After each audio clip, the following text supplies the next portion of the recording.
Hello दोस्तों, स्वागत है आप सभी लोग का SSC text book YouTube channel पर। और स्वागत है आपका इस सेशन में जहां पर हम लोग जो है एक सीरीज स्टार्ट किए थे जीके बूस्टर सीरीज। उस बूस्टर सीरीज में आज जो है दोस्तों सेशन 2 है। इससे पहले मैंने सेशन 1 कराया था जिसमें हम लोग रैपिड फायर राउंड करते हैं हिस्ट्री, पॉलिटी, ज्योग्राफी और स्टैटिक जीके के क्वेश्चंस की। तो टॉप 40 क्वेश्चंस करते हैं, ट्राई करते हैं हम लोग कि रैपिड फायर राउंड में 10 से 12 मिनट में इस सेशन को हम कंप्लीट कर सकें। तो आज ये सेशन हम लोग करने जा रहे हैं, तो जल्दी जल्दी से एक बार सेशन को शेयर कर दीजिएगा। और अगर आपने पुराने सेशन नहीं देखे हैं तो आप लोग जो है वहां पर देख सकते हैं। ठीक है, चलिए स्टार्ट करते हैं पहले क्वेश्चन के साथ। सबसे पहले तो मैं आपको बता दूं, हिस्ट्री के आपको 10 क्वेश्चन मिलेंगे, पॉलिटी के 9 क्वेश्चन, ज्योग्राफी के 9 क्वेश्चन और स्टैटिक जी के 12 क्वेश्चन। तो टोटल आपके 40 क्वेश्चन होने वाले हैं। एंड में आप जरूर बताइएगा कि आपके कितने क्वेश्चन जो हैं सही हुए हैं। चलिए पहला क्वेश्चन आपकी स्क्रीन पर ये रहा। When did Mongol rule Genghis Khan die? Mongol शासक चंगेज खान की मृत्यु कब हुई थी, यह पूछा गया है आप लोग से। 1219, 1210, 1235, 1227। तो आप क्या कहोगे दोस्तों? 1227। ठीक है, अगर मैं बात करता हूं चंगेज खान, आपने बाबर नाम सुना होगा, बाबर। तो बाबर की अगर हम मदर साइड से बात करें, किसके साइड से? मदर साइड से, तो वो चंगेज खान को बिलोंग करता था, चंगेज खान को। वहीं पे बाबर के अगर हम फादर साइड से बिलोंग करें, फादर साइड से ये किसको बिलोंग करता था? तो ये बिलोंग करता था जो है दोस्तों तैमूर को। किसको बिलोंग करता था? तैमूर को बिलोंग करता था। ठीक है, ये ध्यान रखिए। Correct answer will be 1227। Next question, merchant and migrants first brought the teaching of the holy Quran to India in the dash century. व्यापारी और प्रवासी पहली बार सदी में जो है पवित्र कुरान की जो है शिक्षाओं को भारत लाए थे। कब? 4th सेंचुरी, 7th, 9th या 6th? करेक्ट आंसर क्या होगा? करेक्ट आंसर होगा 7th सेंचुरी। अच्छा, अगर आपसे पहले पूछा जाएगा फर्स्ट मुस्लिम इन्वेजन कब हुआ, पहला मुस्लिम आक्रमण जो है ये कब हुआ था? ठीक है, तो आप कहोगे मोहम्मद बिन कासिम था। कौन था? मोहम्मद बिन कासिम। और मोहम्मद बिन कासिम ने आक्रमण कब किया था? 712 एडी में। ठीक है, 712 ईस्वी में। चलिए नेक्स्ट क्वेश्चन पढ़ते हैं। Who said the following words? ठीक है, निम्नलिखित कथन किसने कहा है? सरफरोशी की तमन्ना अब हमारे दिल में है, देखना है जोर कितना बाजुए कातिल में है। ठीक है, राम प्रसाद बिस्मिल, भगत सिंह, रासबिहारी बोस और सुभाष चंद्र बोस। तो करेक्ट आंसर होंगे राम प्रसाद बिस्मिल। करेक्ट आंसर होंगे कौन होंगे? राम प्रसाद बिस्मिल करेक्ट आंसर होंगे। और आपको याद होगा ये काकोरी जो कॉन्स्पिरेसी हुई थी, काकोरी कॉन्स्पिरेसी, उससे ये रिलेटेड है, काकोरी कॉन्स्पिरेसी। ठीक है, और ये कब हुई थी काकोरी कॉन्स्पिरेसी? तो आप कहोगे 1925 में हुई थी। ठीक है, 1925 में हुई थी। नेक्स्ट क्वेश्चन पे मूव करते हैं। अगला क्वेश्चन, दादा भाई नारोजी वॉज अ डैश। दादा भाई नारोजी एक डैश थे, businessman, doctor, soldier, British officer. तो ये क्या थे दोस्तों? ये एक बिजनेसमैन थे। ठीक है, क्या थे ये? बिजनेसमैन थे दादा भाई नारोजी। इन्हीं को ग्रैंड ओल्ड मैन कहा गया है। क्या कहा गया है? ग्रैंड ओल्ड मैन कहा गया है, ये ध्यान रखिएगा। इन्होंने आईएनसी को प्रिसाइड किया था 3 टाइम्स। कितनी बार? 3 टाइम्स। कब कब किया था? 1886 में किया था, 1893 में किया था और 1906 में किया था। ये ध्यान रखना है। ठीक है, और इन्हीं की बुक है। ठीक है, बुक कौन सी है? Poverty and un British rule in India. Poverty and un British rule in India, un British rule in India, rule in India, ये आपको ध्यान रखना है। ठीक है, चलिए नेक्स्ट क्वेश्चन पढ़ते हैं। Vetti tax that is mentioned in the inscription of the Chola dynasty was taken in the form of. देखो, चोल वंश के अभिलेखों में वर्णित जो है वेटी कर को डैश के रूप में लिया गया था। क्रॉप्स, लैंड रेवेन्यू, कैश या फोर्स्ड लेबर। तो आप क्या कहोगे? फोर्स्ड लेबर था क्या? जबरन श्रम। तो करेक्ट आंसर होगा फोर्स्ड लेबर। ठीक है, अच्छा, अगर हम बात करें चोल डायनेस्टी का फाउंडर कौन था? Who was the founder? तो विजाल्या वॉज द फाउंडर। ठीक है, विजाल्या वॉज द फाउंडर। इसके फेमस किंग कौन थे? प्रमुख जो है राजा कौन थे? तो आप कहोगे राजा राज चोल। ठीक है, राजा राज चोल और राजेंद्र चोल। ठीक है, ये फेमस किंग थे Rajendra Chola. Next question, the Chinese Buddhist pilgrimage Xuanzang came to the Indian subcontinent about dash year ago.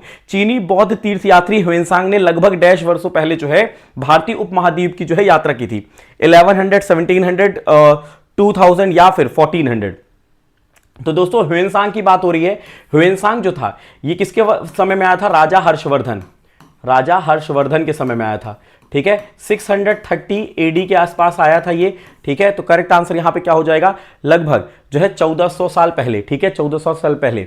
Next question पढ़ते हैं। अजमेर बिकेम द सूबा headquarter under the dash. Ajmer dash के शासन में सूबा मुख्यालय बन गया। पल्लवा, चोल, मुगल और दिल्ली सल्तनत। तो करेक्ट आंसर होगा यहां पे मुगल। किसके समय? मुगल। और मुगल की अगर हम बात करें क्रोनोलॉजिकल ऑर्डर, तो आपको याद रखना है भाजसा। क्या? भाजसा। सबसे पहले बाबर, देन हुमायूं, हुमायूं, ठीक है, देन अकबर, अकबर, जहांगीर, जहांगीर, ठीक है, शाहजहां, शाहजहां, एंड लास्ट में औरंगजेब, औरंगजेब, ठीक है, औरंगजेब। नेक्स्ट क्वेश्चन बढ़ते हैं। During which of the following period ostriches were found in India, निम्नलिखित में से किस जो है काल में शुतुरमुर्ग जो है पाए गए थे? मीजोलिथिक, चैल्कोलिथिक, नियोलिथिक और पैलियोलिथिक। तो करेक्ट आंसर क्या होगा? Correct answer will B Palaeolithic, ठीक है, पूरा पाषाण युग में पाए गए थे। नेक्स्ट क्वेश्चन आपके लिए, Ravi Kirti, Ravi Kirti was the court poet of which of the following dynasty ruler? Ravi Kirti जो है निम्नलिखित में से किसके दरबारी कवि थे? चोलास, चेरास, पल्लवास और जो है चालुक्यास। तो आप क्या कहोगे? चालुक्य करेक्ट आंसर होगा। चालुक्य का फाउंडर कौन था? फाउंडर तो आप कहोगे Pulakeshin first, Pulakeshin first was the founder. Ravi Kirti किसके दरबार में थे? पुलकेशिन टू, पुलकेशिन टू के दरबार में। ऐहोल इंस्क्रिप्शन से संबंधित है रवि कीर्ति, ठीक है। Next question, sultan Mahmud of Ghazni was contemporary of which Chola king? Ghazni की सुल्तान जो है महमूद किस चोल राजा का समकालीन था? राजराजा, राजेंद्र चोल, राजाधिराजा और राजेंद्र प्रथम। तो करेक्ट आंसर यहां पे होंगे राजेंद्र प्रथम, ठीक है, Rajendra first is the correct answer, ठीक है। महमूद ऑफ गजनी जो है इसी ने जो है दोस्तों इंडिया में 17 टाइम इन्वेड किया था, 17 टाइम्स इन्वेडेड, ठीक है, टाइम्स इन्वेडेड, ठीक है। इसी ने जो है दोस्तों सोमनाथ मंदिर इन्वेड किया था, सोमनाथ मंदिर को ही लूटेड, सोमनाथ मंदिर, सोमनाथ टेम्पल, ठीक है, कब? तो 1025 एडी में, ठीक है। चलिए नेक्स्ट क्वेश्चन बढ़ते हैं। President Droupadi Murmu has appointed doctor justice Dhananjaya Yashwant Chandrachud as the dash chief justice of India, ठीक है। ये कह रहे हैं राष्ट्रपति द्रौपदी मुर्मू ने जो है डॉक्टर न्यायमूर्ति धनंजय यशवंत चंद्रचूड़ को भारत का डैश मुख्य न्यायाधीश नियुक्त किया था। डी वाई चंद्रचूड़ की बात हो रही है। तो ये कौन से नंबर के थे? 50 नंबर के थे। कौन से? 50 नंबर के। अभी कौन है दोस्तों? आपसे ये पूछा जा सकता है 54th नंबर के कौन है, ठीक है, या फिर 53rd नंबर के कौन है। ऐसे आपको काउंटिंग पूछी जा सकती है, तो आपको बिल्कुल भी नहीं भूलना है, ठीक है। चाहे कोई भी हो, चाहे बी आर गवई के नंबर पूछा जा सकता है, संजीव खन्ना का नंबर पूछा जा सकता है, डी वाई चंद्रचूड़ का पूछा जा सकता है, यू यू ललित का पूछा जा सकता है, ठीक है। तो वो याद रखना है। First chief justice of India कौन थे? First chief justice of India H J कनिया, एच जे कनिया थे, ठीक है, एच जे कनिया। चलिए next question, which part of the constitution of India reflects the fundamental duty? Bharat के संविधान का कौन सा भाग जो है मौलिक कर्तव्यों को दर्शाता है? ठीक है, भाग जो है 10, 12, पार्ट 4A, पार्ट 9B। तो हमसे पूछा गया है फंडामेंटल ड्यूटी, तो fundamental duty part 4A। 10th में क्या दिया गया है? स्केड्यूल एरिया, अनुसूचित क्षेत्र दिया है, स्केड्यूल एरिया दिया गया है। पार्ट 12 में क्या दिया गया है? प्रॉपर्टी, प्रॉपर्टी दी गई है, ठीक है, प्रॉपर्टी। और 9B में क्या दिया गया है? तो आप कहोगे कोऑपरेटिव सोसाइटी, सहकारी समिति, कोऑपरेटिव सोसाइटी इसमें दी गई है, कोऑपरेटिव सोसाइटी, ठीक है, सहकारी समिति जिसको हम कहते हैं। नेक्स्ट क्वेश्चन बढ़ते हैं। विच स्पेशल नॉलेज और practical experience is not a condition for being nominated to the Rajya Sabha by the president of India? ठीक है, क्वेश्चन यहां पर है, भारत के राष्ट्रपति द्वारा जो है राज्यसभा के लिए जो है मनोनीत किए जाने के लिए कौन सा विशेष जो है ज्ञान या फिर व्यवहारिक अनुभव शर्त नहीं है? नहीं है। साइंस, आर्ट जो है यहाँ पे इलोक्वेंस और लिटरेचर। तो आप क्या कहोगे? जो है यहाँ पे वाक पटुता मतलब इक्विवेलेंस नहीं है, ठीक है।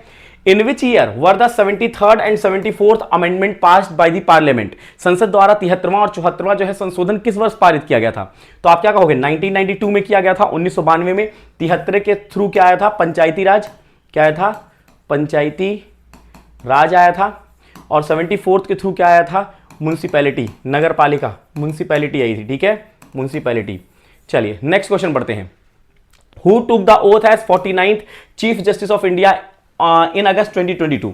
अगस्त 2022 में भारत के जो है 49वें मुख्य न्यायाधीश के रूप में किसने शपथ ली थी? संजीव कपूर, या फिर जो है अजय कुमार सूद, उमेश ललित, या फिर जो है राजीव रंजन? तो यूयू ललित हो जाएंगे। यूयू ललित 49th नंबर के थे, ठीक है।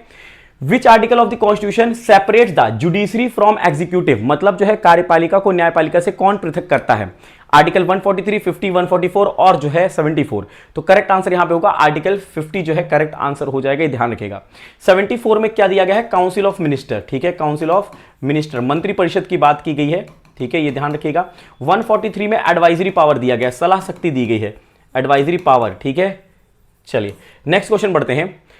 In which of the following cases did the supreme court of India pronounces the theory of basic structure of the constitution? निम्नलिखित में से किस मामले में भारत के सर्वोच्च न्यायालय ने संविधान की मूल संरचना के सिद्धांत का उच्चारण किया था? Kesavananda Bharati case, Golaknath case, Minerva case या फिर स्वर्ण सिंह केस? तो करेक्ट आंसर होगा यहां पे केशवानंद भारती केस 1973 में, यह ध्यान रख लीजिएगा, ठीक है, Kesavananda Bharati case. Next question, the dash is set of written rules that are accepted by all people living within a country. Dash लिखित नियमों का जो है एक समूह है जो एक देश के भीतर रहने वाले सभी लोगों द्वारा जो है स्वीकार किया जाता है। रिट, डॉक्यूमेंट, कॉन्स्टिट्यूशन और बिल? तो करेक्ट आंसर होगा कॉन्स्टिट्यूशन। रिट जो है दोस्तों कितने टाइप के हैं? 5 टाइप्स के हैं, ठीक है। आर्टिकल नंबर 32 में दिया गया है रिट्स। हमने कहां से लिया है रिट? यूके के कॉन्स्टिट्यूशन से लिया गया है, यूके कॉन्स्टिट्यूशन से, ठीक है। रिट क्या क्या है? Habeas corpus, mandamus, certiorari, prohibition और क्वो वरंतो, ठीक है। नेक्स्ट क्वेश्चन आपकी स्क्रीन पर ये रहा, the headquarter of the national institute of oceanography of India is located at? देखिए भारत के राष्ट्रीय समुद्र विज्ञान संस्थान का मुख्यालय कहां स्थित है? न्यू दिल्ली, हैदराबाद, कन्याकुमारी और गोवा। तो कहां पे हो जाएगा नेशनल इंस्टीट्यूट ऑफ ओशिनोग्राफी? तो आप करेक्ट आंसर होगा गोवा, ठीक है, गोवा, याद रखेंगे, ठीक है। गोवा की कैपिटल पणजी है, पणजी। पणजी कौन से रिवर के बैंक पर है? तो आप कहोगे मांडोवी रिवर पर। कौन से रिवर पर है? मांडोवी रिवर पर है। और मांडोवी रिवर पर जो है एक वाटरफॉल है दूध सागर। कौन सा है? दूध सागर वाटरफॉल है, ठीक है। चलिए नेक्स्ट क्वेश्चन बढ़ते हैं। As the river enter the plain its twist and turns forming large bend known as dash. जैसे ही नदी मैदान में प्रवेश करती है वह मुड़ती है और बड़े बड़े जो है मोड़ बनाती है जिन्हें डैश के नाम से जाना जाता है। ऑक्सबो, लीव्स, फ्लड पेन्स और मिएंडर। इसको क्या कहते हैं? मिएंडर कहते हैं, मिएंडर, विसर्प, ठीक है। जैसे ये दोस्तों ये है, ये एस शेप जो बनेगा ना इसको हम मिएंडर कहेंगे। और अगर उस नदी के किनारे कोई जो है अलग से एक पार्ट बन गया है तो इसको क्या कहा जाएगा? ऑक्सबो। क्या कहेंगे? ऑक्सबो कहेंगे, ठीक है। चलिए next question, in which of the following state of India coniferous trees are found? भारत की निम्नलिखित में से किस राज्य में जो है शंकुधारी वृक्ष पाए जाते हैं? उत्तराखंड, बिहार, उत्तर प्रदेश और मध्य प्रदेश। तो कहां पर पाए जाएंगे शंकुधारी? तो पहाड़ों पे पाए जाते हैं, ये माउंटेनियस फॉरेस्ट में पाए जाते हैं, माउंटेन फॉरेस्ट में, या माउंटेन फॉरेस्ट कहते हैं इसको। क्या कहते हैं? माउंटेन फॉरेस्ट कहेंगे। माउंटेन फॉरेस्ट में मतलब पहाड़ी वाले जो क्षेत्र है वहां पे। तो पहाड़ी यहां पे उत्तराखंड, उत्तराखंड करेक्ट आंसर होगा, ठीक है। Next question, decadal growth rate बताइए। Decadal growth rate of the population between 2001 to 2011, 2001 से लेकर 2011 के बीच जनसंख्या की दशकीय वृद्धि दर कितनी थी? तो ये थी 17.70। वैसे तो 17.65 थी, 17.65, बट यहां पे हमारे पास जो है एकदम पास में यही दिया है तो यही हम टिक लगा देंगे। और अगर पूछेंगे एनुअल ग्रोथ रेट कितनी थी, एनुअली ग्रोथ रेट, तो एनुअली ग्रोथ रेट जो थी वो थी 1.65%, ठीक है। चलिए next question, according to the census 2011 number of literates in India is dash million. देखिए 2011 की जनगणना के अनुसार जो है भारत में साक्षरों की जनसंख्या डैश मिलियन है। कितनी मिलियन है? 767, 765, 769, 763। तो करेक्ट आंसर 763 हो जाएगा। अच्छा, हमारे भारत की लिटरेसी रेट कितनी है? इंडिया की साक्षरता दर 74.04%, ठीक है। जब इंडिया आजाद हुआ था 1947 में तब 12% थी लिटरेसी रेट। जब 1951 में सेंसस हुआ था उस समय जो है लिटरेसी रेट थी 18%, ठीक है। 2001 में जब सेंसस हुआ था तो 65%, 65.46% के आसपास थी, ठीक है, सॉरी 65 पॉइंट समथिंग थी। और अगर हम बात करते हैं 2011 में जो है 74.04, मेल लिटरेसी रेट 82.14% थी, फीमेल लिटरेसी रेट जो है 65.46% थी। दोनों का डिफरेंस जो है 16.68%, ठीक है।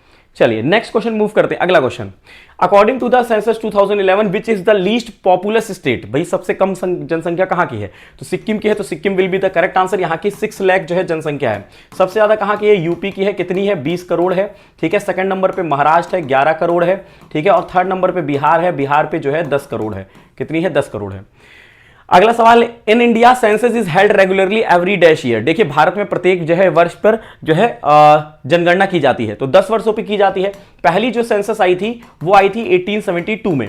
किसके समय में? वाइसरॉय था मायो, ठीक है। और फिर उसके बाद जब दोस्तों सिंक्रोनस या कंप्लीट या ऑफिशियल सेंसस पूछा जाए तो आप कहोगे 1881 में आया था और ये रिपन के समय में आया था, ठीक है। और वहीं से जो है रेगुलर सेंसस स्टार्ट हो गया था। ये यहां से ही रेगुलर सेंसस स्टार्ट हुआ था, ठीक है, ये ध्यान रखिएगा। चलिए नेक्स्ट क्वेश्चन मूव करेंगे। धुआंधार फॉल, देखिए धुआंधार fall originate from which of the following river, धुआंधार जलप्रपात कहां से निकलती है? तो भाई धुआंधार जो है नर्मदा नदी पर निकलती है, नर्मदा नदी। नर्मदा की लेंथ कितनी है ये पूछी जा सकती है, तो 1312 किलोमीटर है, ठीक है, 1312 जो है किलोमीटर इसकी लंबाई है, ठीक है। कहां से निकलती है ये? तो अमरकंटक से, अमरकंटक से। अमरकंटक कहां पर है? मध्य प्रदेश में, तो ये मध्य प्रदेश से निकलती है, ठीक है। सरदार सरोवर बांध इसी पर है, कौन सा बांध है? डैम है सरदार सरोवर डैम, सरदार सरोवर डैम है, ये ध्यान रखना है। नेक्स्ट क्वेश्चन बढ़ते हैं। Sundarban delta is the home of which of the following animal, Sundarban delta जो है निम्नलिखित में से किस जानवर का घर है? तो यहां पे Asiatic cheetah, Asiatic lion, royal Bengal tiger और ब्लैक पैंथर, तो करेक्ट आंसर होगा रॉयल बंगाल टाइगर। देखिए सुंदरबन जो है ये विश्व का सबसे बड़ा डेल्टा है, largest delta of the world, ठीक है, लार्जेस्ट डेल्टा है, ये ध्यान रखिएगा, ठीक है। सुंदरबन में सुंदरी ट्री पाई जाती है, कौन सी ट्री पाई जाती है? सुंदरी ट्री पाई जाती है। यहां पे जो है दोस्तों किस प्रकार के आपको जो है फॉरेस्ट देखने को मिलता है? तो यहां पे याद रखिएगा मैंग्रोव फॉरेस्ट देखने को मिलता है। किस प्रकार का? तो आप कहोगे मैंग्रोव फॉरेस्ट देखने को मिलता है, ठीक है, ये ध्यान रखिएगा। किस प्रकार की मिट्टी मिलती है? सॉइल, सॉइल कैसी मिलती है? तो आप क्या कहोगे यहां पे जो है स्वैम्पी मार्शी सॉइल मिलेगी, स्वैम्पी मार्शी सॉइल मिलेगी, ये ध्यान रखिए, स्वैम्पी और मार्शी, ठीक है, दलदली मिट्टी मिलेगी। Next question, what is the difference in the number of year between the summer and the winter Olympic? भाई समर और विंटर ओलंपिक में जो है दोनों में डिफरेंस क्या होता है? समर ओलंपिक में 4-4 साल का डिफरेंस होता है, ठीक है। विंटर ओलंपिक्स में भी 4-4 साल का डिफरेंस होता है, लेकिन समर और विंटर में 2 साल का डिफरेंस होता है, 2 ईयर्स का डिफरेंस होता है, ठीक है। चलिए नेक्स्ट क्वेश्चन, एशियन गेम जो 2018 में हुए थे were held in which of the following country, 2018 वाले जो एशियन गेम हुए थे वो कहां पर हुए थे? तो वो इंडोनेशिया में हुए थे। कहां पर हुए थे? इंडोनेशिया में हुए थे, ठीक है, ध्यान रख लीजिएगा। अगर आपसे पूछा जाएगा कि 2026 कॉमनवेल्थ गेम, आपको पता है कॉमनवेल्थ गेम होने वाला है 2026 में, कॉमनवेल्थ गेम कहां पर होगा? कॉमनवेल्थ गेम तो आप क्या कहोगे? ग्लासगो में होगा, ग्लासगो में होगा। ग्लासगो कहां पर? स्कॉटलैंड में, ठीक है। अगर आपसे पूछेंगे 2026 का फीफा कहां पर होगा? फीफा, तो फीफा आपको याद रखना है, फीफा कहां पर होगा? तो यूएसए, मैक्सिको और कनाडा मिलकर जो है होस्ट करेंगे इसको, ठीक है। 2026 में T20 इंटरनेशनल वर्ल्ड कप हुआ, ठीक है, वर्ल्ड कप, इसको किसने होस्ट किया? तो इंडिया और श्रीलंका ने, इंडिया एंड श्रीलंका ने होस्ट किया, ये आपको ध्यान रखना है, ठीक है। चलिए नेक्स्ट क्वेश्चन बढ़ते हैं। Mohiniyattam dance, Mohiniyattam dance from originate from which state? Mohiniyattam कहां का है? तो आप कहोगे केरला का है मोहिनीअट्टम।